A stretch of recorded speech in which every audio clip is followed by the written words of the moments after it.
parent aku suruh push CGPA. Aku memang nak bikin kan, tapi itulah. Kau macam mana? Aku pun sama ni. Doktor pun push kita. Kita ni free. Lagi lah. Jalan-jalan.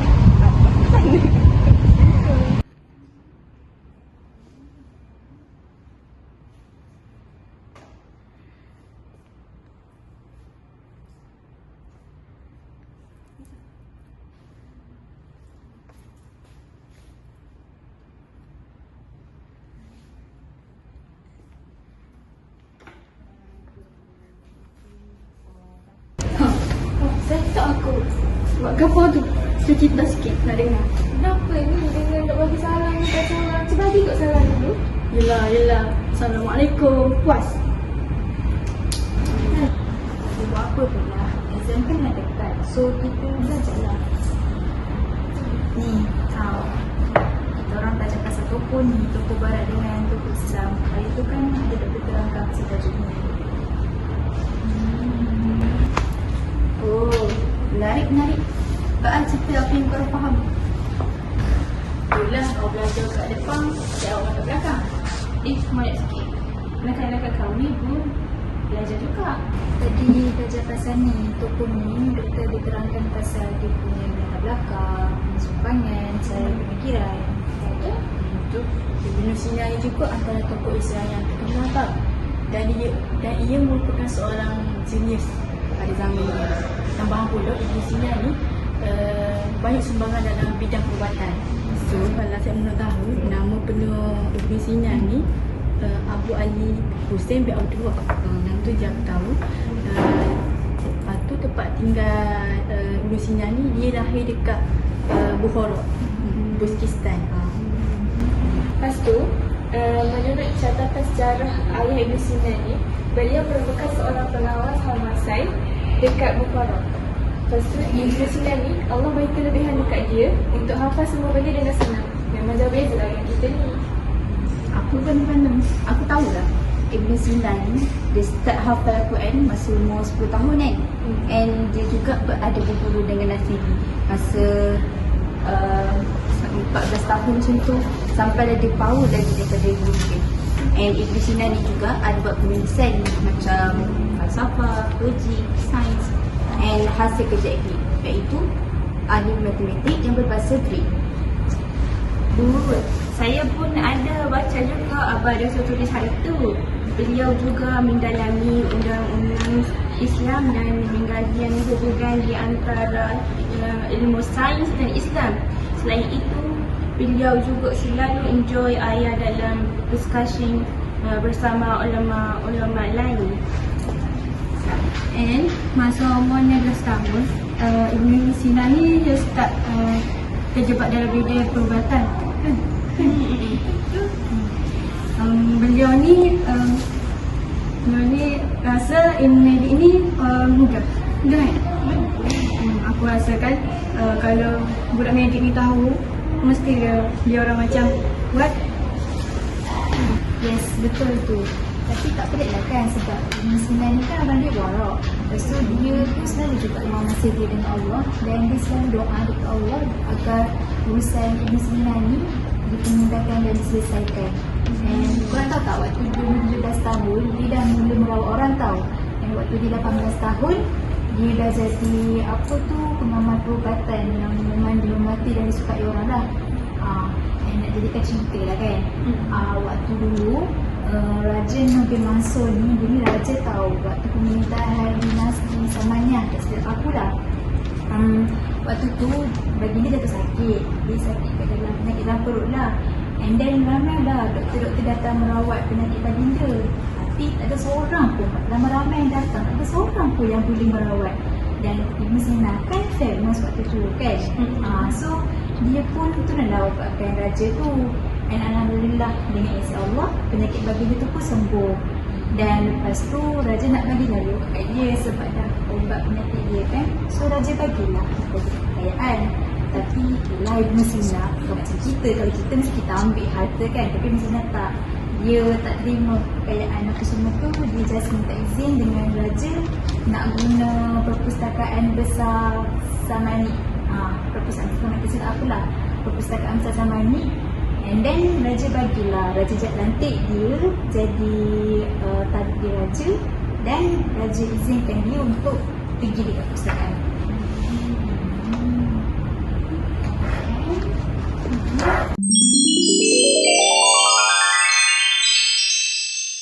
So, korang nak tahu tak, pada umur 1 tahun ni, Ibn Sina mula bersuku ilmu.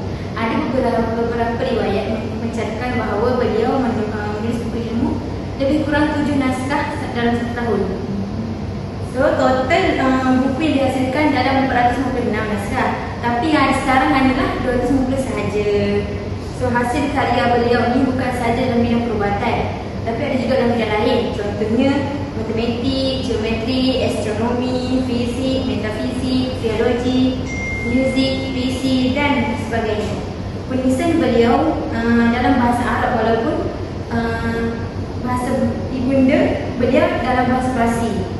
Kerana pada masa itu bahasa Arab ni famous sebagai bahasa intelektual dan banyak sumber rujukan menggunakan bahasa Arab. So jadi pada zaman tu yang mana jenis mesti tahulah bahasa Arab ni lah. So ada tak yang siapa nak cerita kepada saya apa yang terjadi kepada Ibn Sina selepas pengangkatan raja ni? Saya betul nak tahu tak? Selepas pengangkatan Raja Nuh kan, kerajaan Samani masa itu goyah dan semakin huru-hara disebabkan banyak berlaku pemberontakan. Jadi Ibn Sina ni merantau pergi ke Jordan. Dengan kedatangan beliau itu disambut dengan baik oleh pemerintah Jordania. Lepas tu Ibn Sina ni diangkat menjadi ahli akademi ilmu. Saya rasa memberi peluang kepada Ibn Sina ni untuk mendalami ilmu pengetahuan lebih banyak lagi. Lepas tu masa tu lah Ibn Sina ni start dari karya Al-Agoye. Karya Al-Agoye iaitu Ekonomi Aktivi. Lepas tu Ibn Sina ni dia berjaya merawat Raja Hamdan Shah Adara daripada penyakit koli. Jadi lepas tu Ibn Sina ni dilantik sebagai wazir. Lepas tu beliau ni hantar surat ke pemerintah Isfahan untuk bagi tahu beliau nak berhijrah ke Isfahan. Lepas tu bila sudah ada dalam 4 tahun tu, dia perintah kepada Ibn Sina supaya dikurung penjara selama beberapa tahun. Lepas tu bila ada dalam Hamidan, barulah Ibn Sina dibebaskan dan beliau turut berhijrah ke Isfahan. Waktu masa sampai ke sana, Ibn Sina ni rasa sangat gembira. Lepas tu rasa nak sebab dekat sana tu dia punya politik dengan keselamatan dijaga waktu dia rasa seorang MPJ. Lepas tu kan Ibn Sina ni dibebas daripada masalah politik. Lepas tu beliau ni banyak buat discussion setiap hari Jumaat. Dekat sini juga Ibn Sina ni habiskan kitab Al-Shifa. Lepas tu beliau pun tulis kitab Al-Najat. Kitab Al-Najat ni adalah kitab keselamatan. Lepas tu selain daripada dia menulis kitab tu, dia juga membuat balik jadual astronomi kepada yang lebih tepat. Lepas tu dia kena kata yang planet Venus ni dekat dengan matahari berbanding dengan bumi. Beliau juga ada buat perhatian tentang koordinat bintang dan beritahu yang bintang-bintang kat langit ni bercahaya. Lepas tu Ibn Sina punya zaman ni lebih kurang 1000 tahun lepas, tapi beliau dah boleh tahu banyak benda walaupun belum wujud lagi teknologi pada zaman tu. Oh, betul tu. Pengaruh Ibn Sina ni memang kuat lagi-lagi dalam bidang perubatan ke Eropah sana. Kitab Al-Qanun fi Al-Tib atau dalam bahasa Inggeris dia The Canon of Medicine, karya ni dah jadi bahan rujukan pengamal perubatan selama 16 tahun. Buku ni dah terpahagi kepada 5 wujud besar. Orang katakan 5 yang besar lah. Dan buku ni diterjemahkan dalam bahasa Latin pada abad ke-12. Banyak universiti ke Eropah menjadikan buku teks biawan sampai ke pertengahan abad ke-17. Apa yang menariknya, kaedah perubatan Ibn Sina ni, beliau tak terlalu bergantung sangat kepada kaedah rawatan teknikal semata-mata. Beliau juga ada masukkan elemen falsafah dan unsur psikologi bagi merawat penyakit mental. Kalau sekarang ni orang panggil perubatan psikometrik gitu. Ibn Sina juga orang pertama yang menjumpai teori anatomi dan teologi dan fisiologi. Awak boleh bagi contoh apa jenis kata Ibn Sina? Saya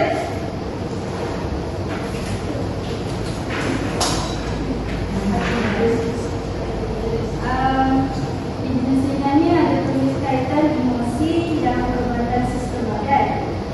Fisiologi tidur, pengaruh iklim terhadap kesihatan dan penyakit. Diabetik, kepentingan air suci dan analgesia, iaitu painkiller. Ilmu-ilmu ini telah dikembangkan secara drastik selepas zaman Ibn Sina yang menjadi punca wujudnya ilmu bidang perubatan hari ini.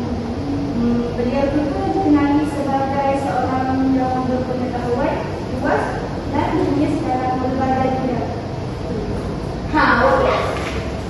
Tak silap saya, banyak karya Ibn Sina.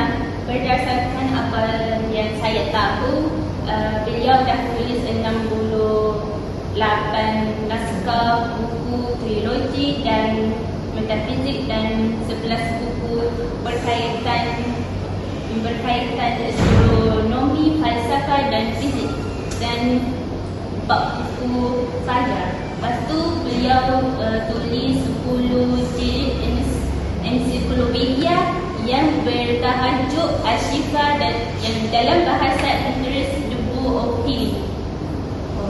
Betul. Tapi bukannya ketika tu dalam buku ni ada juga pasal geologi yang membentuk gunung ganang, falsafah sains, logik, fizik, pergerakan dan projektil, teori kelajuan, cahaya dan fisiologi falsafah Aristotle. Untuk bidang fizik pula, Ibn Sina ada terangkan pasal alam semula dalam 8 konteks prinsip sains, iaitu sains dalam prinsip angkasa dan darat, unsur utama, meteorologi, meteorologi, botani, zoologi, psikologi dan berapa banyak je lagi lah. Dalam bidang matematik pula, Ibn Sina ni ada bahagian 4 sains utama, iaitu nombor dan aritmetik, geometri dan geografi, astronomi, muzik. Dan ilmu Sina juga ada nampak ilmu logik adalah alat kepada falsafah, seni dan sains yang patut diberikan perhatian. Dan beliau sendiri kembangkan ilmu logik beliau, iaitu yang sekarang dipanggil Avicenna logik. End of flashback. Islam. Tadi cakap belajar tokoh Islam dan ibarat. Tokoh ibarat siapa tu? Tanya saja. Dia lagi saja tanya. Ni tokoh barat tu ni dia David Hume. Dawat dulu dia yang terkenal lah. Dia masa apa? Oh, David Hume, aku rasa tahun ni. Aku bijak juga. Dia ni lahir kat Andy Bridge, tak silap aku kan. Dia tahun 1711 macam tu. And dia merupakan seorang anak kedua daripada seorang adik-beradik. Bila dah besar, mestilah dia nak cuba benda-benda baru. So dia try lah dalam bidang menghukum, hakim ke, tak ingat lah aku ikut abang dengan ayah dia masa tu. Tapi dia tak rasa dia tak boleh go benda tu. And then dia cuba daftar masuk University Edinburgh dan juga University Glasgow. Maknanya tak dapat. Lepas tu dia cuba jadi seorang intellectual public. Masa tu dia hasilkan buku Treatise of Nature, tapi tak dapat sambutan sangat. Tapi dia ni jenis tak give up, and dia cuba improve dia punya penulisan. Terhasillah karya yang seterusnya, iaitu history dan juga esei lain. Atau laku keras be. Wow, faham? Pemikiran David Hume juga ni tahu dia adalah empirism, yang mana mempercayai pengetahuan kita ni dapat daripada pengalaman dan pengetahuan. Maksud kat sini lah kan, sebelum kita nak dapat ni pengetahuan tu, kita kena lalui dulu pengalaman kita. So baru dah kat situ terciptanya pengetahuan kita. And David Hume ni kalau korang perasan, dia sangatlah, pemikiran dia sangat lain daripada falsafah yang lain. Macam tu. So dia pun ada juga pemikiran dia rasional dan juga tetap. And dia ada pemikiran moral tau, yang mana dia sangat dah yakin yang pemikiran moral ni bukanlah bergantung pada, maksudnya hal dia tak adalah menyodorong, cuma dia bergantung kepada situasi dan emosi. Tapi lepas tu ada satu lagi berkenaan dengan kausalitas. Kausalitas ni sebenarnya ia adalah sebab musabab. Benda yang berlaku berdasarkan sebab musabab. Lepas tu David Hume ni berpendapat bahawa tak ada pun keharusan fizik yang mutlak mengenai antara kejadian A dengan kejadian B. Maksudnya dekat situ tak ada pun hukum yang menyebabkan akibat. Lepas tu benda tu hanyalah sekadar hubungan erat antara ruang dan waktu. Jadinya bagi David Hume ni, konsep kausalitas ni muncul hanyalah sebagai kepercayaan naif yang tak ada dasar pun. Lepas tu benda yang kita anggap sebagai kausalitas ni adalah kesan yang muncul daripada satu peristiwa yang secara rawak, tapi benda tu menunjukkan hasil yang sama je. Benda ni adalah pengalaman, bukan penaklukan. Faham tak, Kip? Faham.